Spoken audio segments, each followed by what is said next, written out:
All right, settle in. Really settle. Let the world outside become a distant, muffled hum. Tonight, we're not just skimming the surface of history. We're diving deep into the murky, pressurized depths of a war within a war. We're going to the Pacific in 1942, to a place where grand strategy collides with jungle rot, where the fate of empires is decided by the courage of boys who just want to go home. If you've ever lain awake, the weight of a single terrible decision pressing down on you, ... If you've ever felt the chilling certainty that you alone can see the disaster coming, this one's for you. Before we descend, you know the ritual. A like, a subscribe if this is your brand of historical solace, and a comment, tell me where you're listening from. And if your family has any stories from this theater, a dusty medal in a drawer, a photograph of a young man in uniform, staring into a distance we can only imagine. I read them all, usually by the blue light of a screen in the dead of night. Now, get comfortable. Pull that blanket up to your chin. An admiral on his bridge would be wearing a crisp, starched uniform in this humidity, a performance of control while the world teeters on the brink. But let's pause for a long, considered second. What does it truly feel like to be the smartest man in the room and to be utterly, terrifyingly right about the coming catastrophe? How many radio messages, how many frantic planning sessions does it take to build a trap, only to find you're the one stepping into it? And why was decisive victory, a phrase whispered not with hope, but with a quiet, desperate dread? Congratulations. Your perspective has shifted. The date is a moving target, sliding from January to August of 1942. You are wearing several hats, feeling several crushing weights. Primarily, you are Admiral Yamamoto, a man who plays chess while everyone else is playing checkers, and you've just seen your opponent's final, devastating move 20 turns in advance. But you are also, at times, a young Marine lieutenant on a transport ship, your stomach churning not from the swell of the sea, but from the sheer, unknown terror of what awaits on that dark, jungle-clad shore. You are a pilot, nursing a cup of tepid coffee, trying to forget the sight of a Zero fighter turning inside your Wildcat, its tracers stitching a line of fire across your wing. You are a codebreaker in a stuffy, windowless room in Hawaii, your eyes straining from the endless columns of numbers, knowing that a single, correctly deciphered phrase could save thousands of lives. Step inside the command center of the combined fleet, a world of polished brass, vast maps, and the low electric hum of anxiety. This is the Victorian nursery of the Pacific War, a place governed by unspoken rules and dire consequences. The air is thick with the smell of ink, rice paper, and the faint, cloying scent of the Admiral's preferred brand of cherry blossoms, a fragile perfume trying and failing to mask the odor of fear. Rule number 1, never question the ultimate victory. Rule number 2, the Emperor's divine will is your strategic compass, even when it points directly into a hurricane. Rule number 3, all plans must be ambitious, intricate, and demonstrate a level of reverence for the Bushido Code, usually reserved for holy relics. You, Yamamoto, are the stern but anxious nanny of this entire operation. You are armed with an encyclopedic knowledge of American industrial might, a drawer full of soothing syrups labeled Decisive Battle, and the uncanny ability to sense the shifting winds of fate from 1,000 miles away.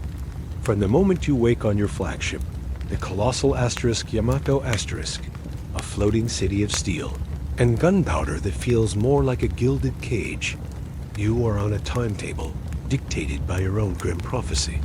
The first stage of the war was a masterpiece of violence and precision. Your octopus, as you called it, has spread its tentacles with breathtaking speed.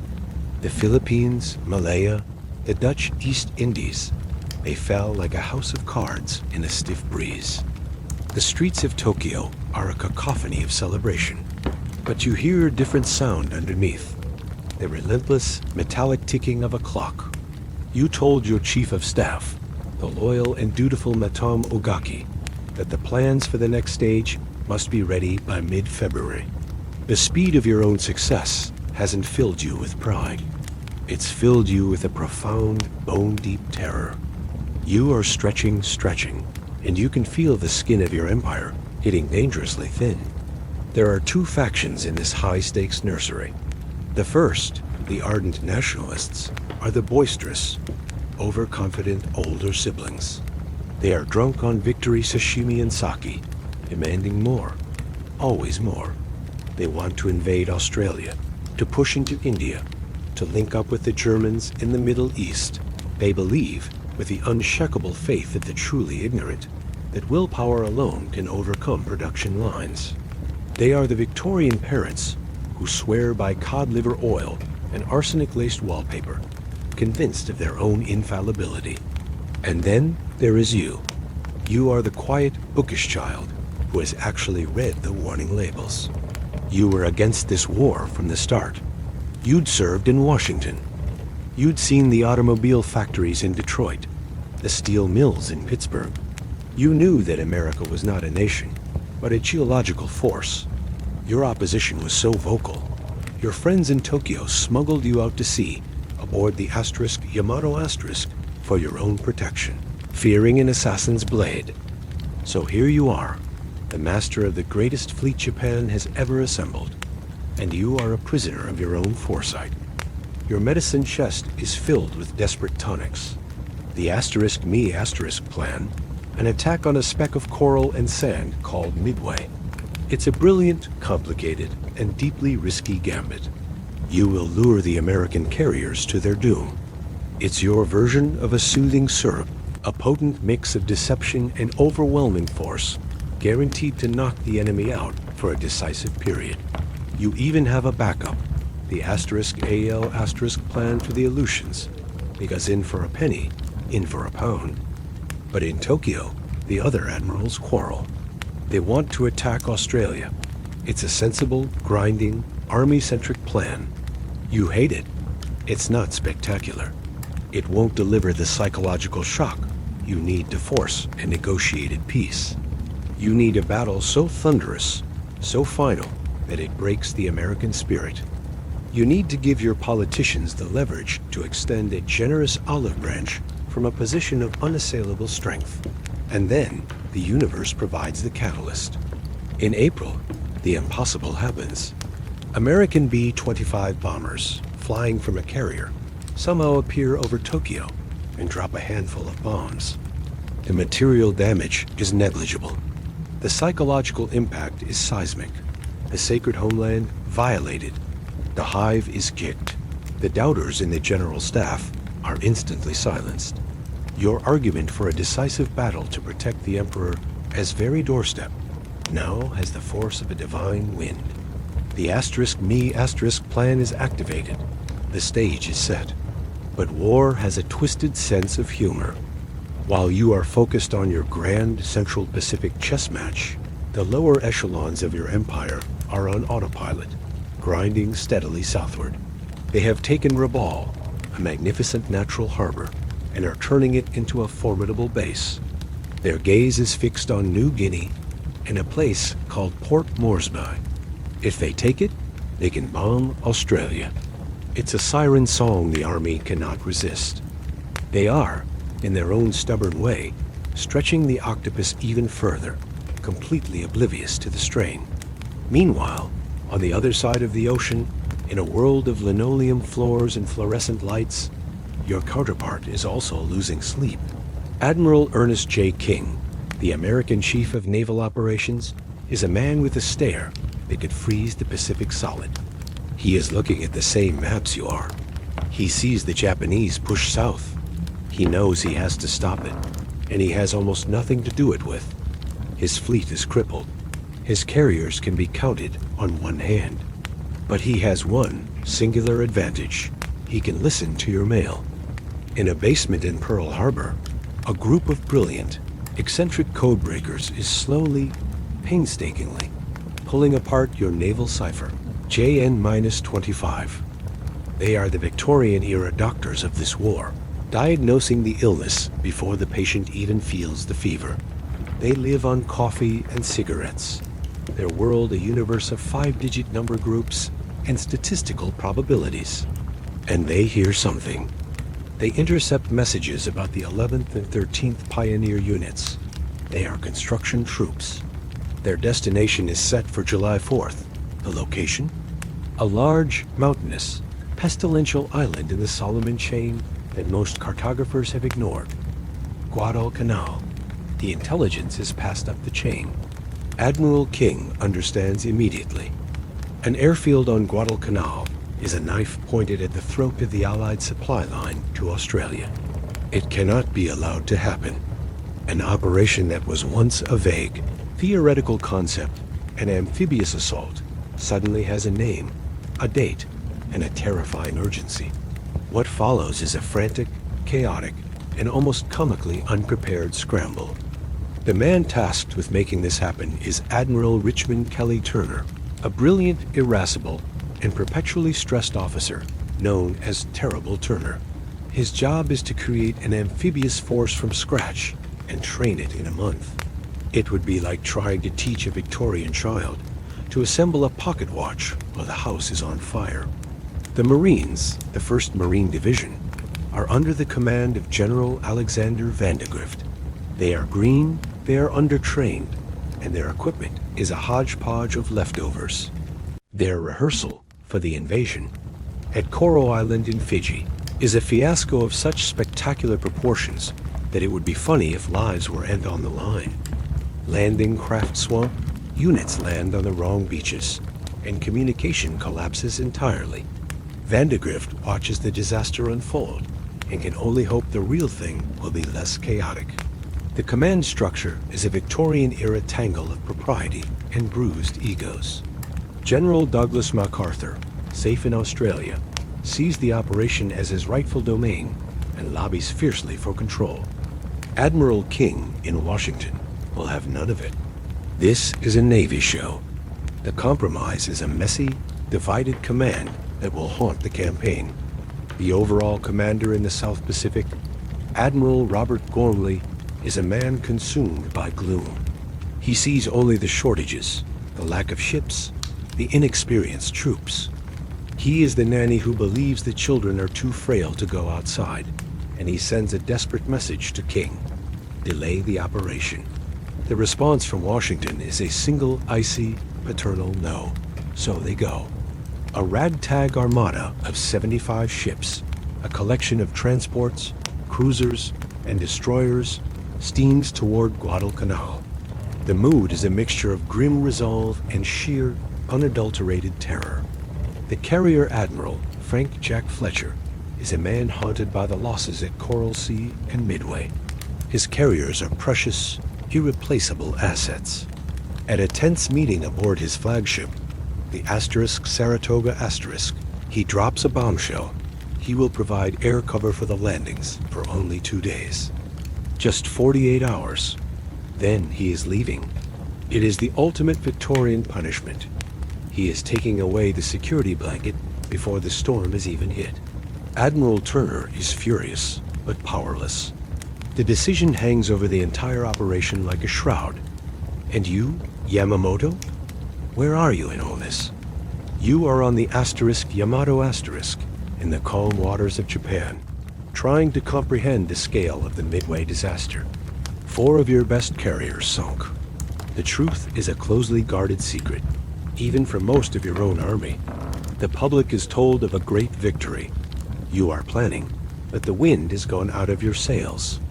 You have no idea that an American invasion force is bearing down on Guadalcanal. The concept is, quite literally, unthinkable. After 8 months of uninterrupted victory, the idea that the soft, decadent Americans could launch a seaborne counter invasion is beyond the imperial imagination. The element of surprise, that most precious of military commodities, is about to be delivered to the Americans on a silver platter. Dawn, August 7th, 1942. The sky over Guadalcanal clears to a brilliant, innocent blue. The American carriers launch their planes. The roar of engines shatters the tropical morning. The warships, cruisers, and destroyers open fire, their shells screaming overhead to crash into the coastline, setting palm trees ablaze and churning the earth into a brown pulp. The landing craft, hundreds of them, begin their slow, chugging approach to the shore. The Marines, hearts hammering against their ribs, wade onto the black sand beaches of Guadalcanal. They expect a hail of machine gun fire, a wall of steel and death. They find silence, abandoned shovels, half-eaten bowls of rice, a hastily deserted camp.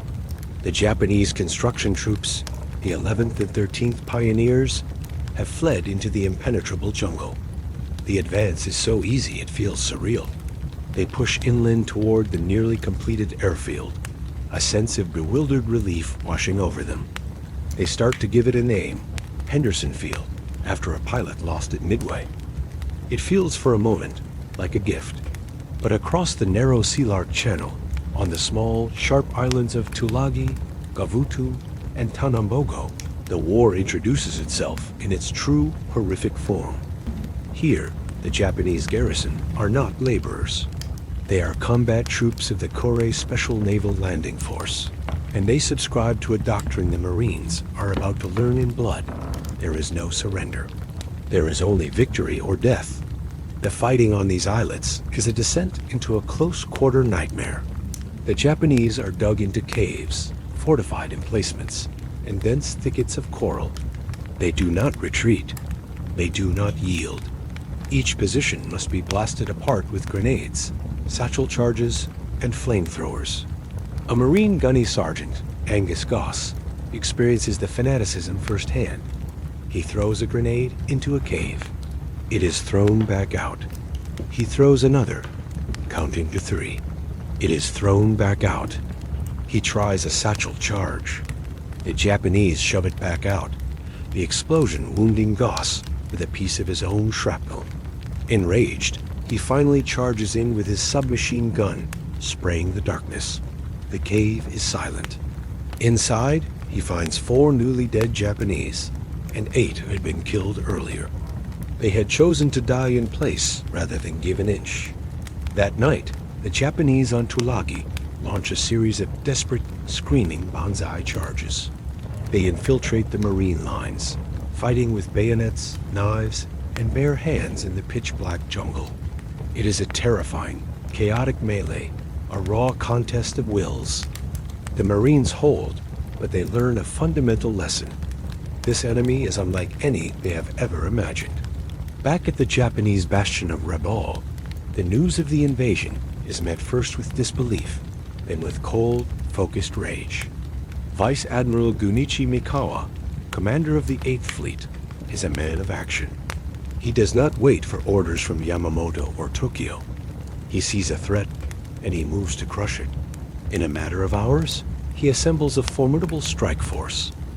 5 heavy cruisers, Shukai, Aoba, Kako, Konogasa, Furutaka, 2 light cruisers, Tenryu, Gabari, and a single destroyer.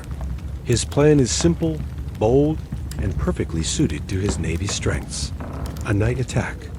He knows the Americans have air superiority by day, but the night belongs to the Imperial Japanese Navy. Their crews are drilled relentlessly in night fighting tactics. Their officers are masters of the swift, violent thrust. They will race down the slot, the long channel between the Solomon Islands, and fall upon the unsuspecting American fleet anchored off Guadalcanal. And the Americans, through a tragic comedy of errors, have handed him the perfect opportunity. The search plane that was supposed to patrol the slot that day never took off. A request from Admiral Turner was lost in a chain of confused communications. The most obvious avenue of approach is a gaping, unguarded hole in the American defenses. As the sun sets on August 8th, 2 critical events happen in parallel. First, Admiral Frank Jack Fletcher, true to his anxious word, decides the risk to his carriers is too great. Despite the protests of Turner and Vandegrift, he gathers his task force and steams away from Guadalcanal, taking his vital air cover with him.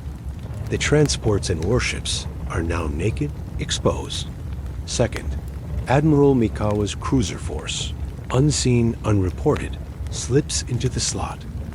They are a dark blade gliding through the moonlit water. Aboard the American ships, there is a sense of unease, but not panic. They have won the landing. The Marines are ashore. The worst, they think, is over. The Marines on Guadalcanal, exhausted from 2 days of fighting and hauling supplies, try to sleep.